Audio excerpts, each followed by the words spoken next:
दारूच्या नशेत पोटच्या मुलानेच वडिलांना संपवल्याची धक्कादायक बातमी आता समोर येते। पुण्यातील पर्वती पोलीस ठाण्याच्या हद्दीतून दारूच्या वादातून घडलेली ही धक्कादायक घटना आता समोर आली, जिथे मुलानेच वडिलांना पेट्रोल ओतून जिवंतपणे जाळलाय। हा गंभीर प्रकार आता समोर येतोय। दरम्यान या घटनेनंतर आता परिसरामध्ये मोठी खळबळ पसरली आहे। 7 फेब्रुवारीला ही घटना घडली। दांडेकर ब्रिज सिंहगड रोड परिसरामध्ये ही घटना घडली। रवींद्र भालेराव असं या व्यक्तीचं नाव आहे, जो 61 वर्षांचा व्यक्ती असून त्याच्या कुटुंबाचा तो उदरनिर्वाह करत होता। त्याच्या मुलासोबत त्यांच्या दारूच्या व्यसनासंबंधी नेहमी वाद व्हायचे। या मुलाने दारूच्या नशेमध्ये स्वतःच्याच वडिलांचा जीव घेतलाय।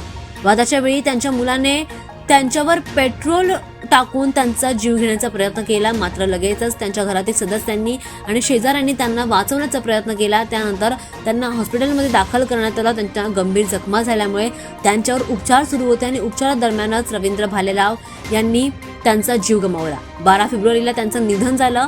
त्यानंतर त्यांच्या मुलावर विविध कलमांअंतर्गत गुन्हा दाखल करून त्याला अटक देखील करण्यात आली आहे। मात्र या घडलेल्या घटनेनंतर परिसरामध्ये मोठी शोककळा पसरली आहे। दारूच्या व्यसनाचे एक गंभीर परिणाम आणि घरातील तणाव वाढला असल्याचं स्थानिकांनी म्हटलंय।